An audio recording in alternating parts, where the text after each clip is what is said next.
Here are 30 Enshrouded tips for the early game that every player should know, starting off with adjusting your world settings. You should take a moment to explore the custom difficulty settings. These allow you to adjust your experience to your liking. For example, if you're solo, you might prefer to increase mining damage to soften the grind a bit. I like longer day and night cycles, so I typically bump those up to 1 hour long days and 20-minute long nights.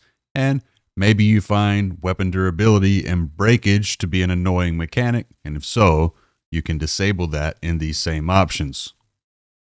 When you start gaining skill points, don't bother specializing right away. For early skill points, put them into universally strong options. The 2 constitution nodes give you a big early health boost. Then you can go for double jump as your first mobility perk and maybe grab updraft later to make exploration smoother.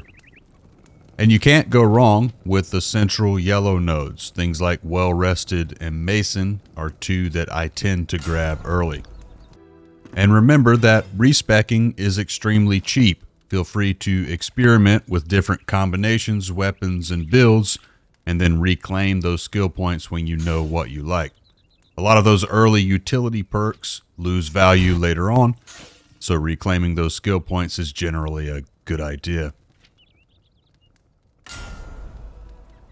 Don't overthink the location of your first base because it really doesn't matter. Enshrouded's travel system makes fast travel so accessible that the exact location can be completely up to you. A lot of players stick to the initial starting area because the nearby well is convenient and you won't have access to craft your own well for a little while.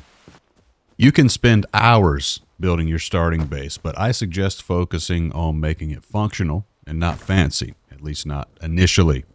All you really need is a bed, a fireplace to cook on, and a couple of comfort items to boost your rested duration, and of course some storage chests. You'll expand later once you unlock more options and gather more resources. As you're out exploring, pay attention to the structures and the buildings. The world is full of unique building blocks, and if you can see a block in the world, there's usually a way to collect it and use it in your building. This gives you a lot of options later for when you want to upgrade your base. And if you don't want to build at all, you don't have to. Enshrouded allows you to claim pre-built towns or ruins simply by clearing enemies and placing down a flame altar. Once you do that, you can dismantle or rebuild pieces however you want. It's a great shortcut for players who prefer exploration over building. The rested buff is one of the most important advantages you can have. It boosts both your stamina and stamina regeneration, which directly affects combat, climbing, and sprinting. Adding comfort items in your base, like certain lighting or furniture, will extend how long the buff lasts, so you spend less time returning home to renew that buff. Pair the rested buff with foods to maximize your benefits. Early food types give modest bonuses, but as you progress, you'll unlock recipes that boost health, stamina, mana, and even increase certain types of damage. Think of meals as part of your build. To avoid mid-fight mistakes, dedicate 1 row of your hotbar to consumables like potions, bandages, and food. Having them in slots that you're familiar with keeps your hotbar organized and prevents random loot from filling those spaces or replacing things that you rely on. I can't count the number of times raw meat has ended up on the second hotbar, which led me to consuming it thinking I was still on my main hotbar. As you explore, use the quest line as a general guide. The quests will naturally push you toward new NPCs, key unlocks, and eventually new biomes. You'll still be free to explore, but the quests help ensure that you're always nudging your playthrough forward. Remember that flame altars only cost 6 stone. They're incredibly cheap. Drop them freely as temporary fast travel points when you find a mine or some location that you're exploring. Or even if you just need a safe logout point in the middle of a long journey, you can use a flame altar as a temporary checkpoint. Along the way, read the books and notes you find. They provide a little experience and, more importantly, unlock side quests that expand the world. Some of these quests lead to rewards or point you toward hidden areas. For example, One of the side quests that I found this way taught me that rubble piles sometimes hide chests. After that quest, I was reminded to check rubble piles out in the world, as they often hide chests that can sometimes drop great loot. Sooner or later, you'll step into the shroud. That's these foggy looking areas. When you do, a timer will appear at the top of your screen. Once that timer runs out, you die. You have to leave the shroud in order to reset that timer. Alternatively, you can keep an eye out for hourglass capsules scattered throughout shrouded zones. Interacting with one replenishes your timer. Elixir wells are another important activity that an early quest will introduce you to. When you find one, clear it. Cutting down the root inside grants you bonus skill points. These wells are spread out all over the world, and they're one of the best ways to advance your character early.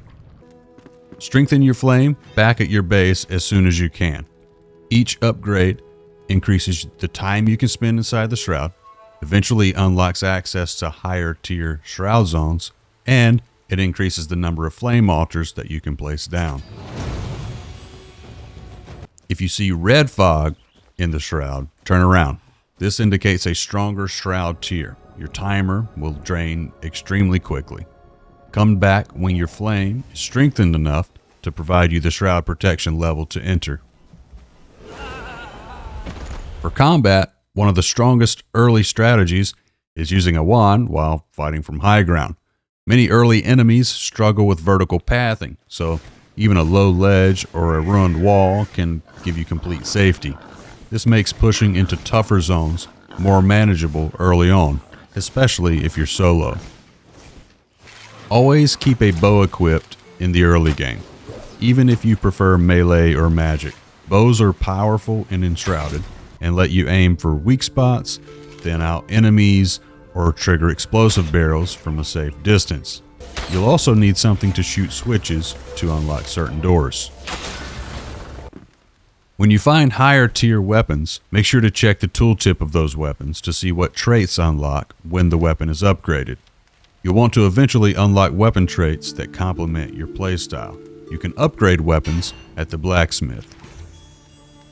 And never delete enemy weapons that you don't want.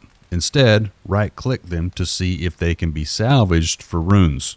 You can build up a large number of runes this way, which can contribute to upgrading weapons you actually do want. Once you rescue your first NPC, you'll unlock the summoning tool. This will allow you to start placing NPCs at your base and assigning beds. They'll wander around by default, but you can tighten their movement radius by holding control and scrolling your mouse wheel. This keeps your NPCs close to where you need them. As you progress, upgrade your tools as soon as new tiers become available. A stronger pickaxe or axe saves you a ton of time because they allow you to gather materials faster. If you have to choose between the two of them, I would say always prioritize the pickaxe upgrade first. If you need more space at your base, consider building underground. Place stairs to create a path down, then use foundation blocks to carve out large chunks of terrain quickly. You simply lay a foundation block and then dismantle it. This makes underground workshops or storage areas quick and easy to set up. Magic chests are one of the biggest quality of life upgrades in the game. Build them as soon as possible. They allow you to craft directly from your storage without moving materials into your inventory, which is another big time saver. Once you recruit the farmer, start working on seed beds right away. Farming becomes essential for upgrading equipment and preparing advanced meals in the mid-game. Seed beds need water to function. Fill a waterskin by selecting it on your hotbar and holding the right mouse button near a well or water source. Then use it to fill the seed bed. Water is also required for certain crafts, so store a few waterskins filled with water in your magic chests as well.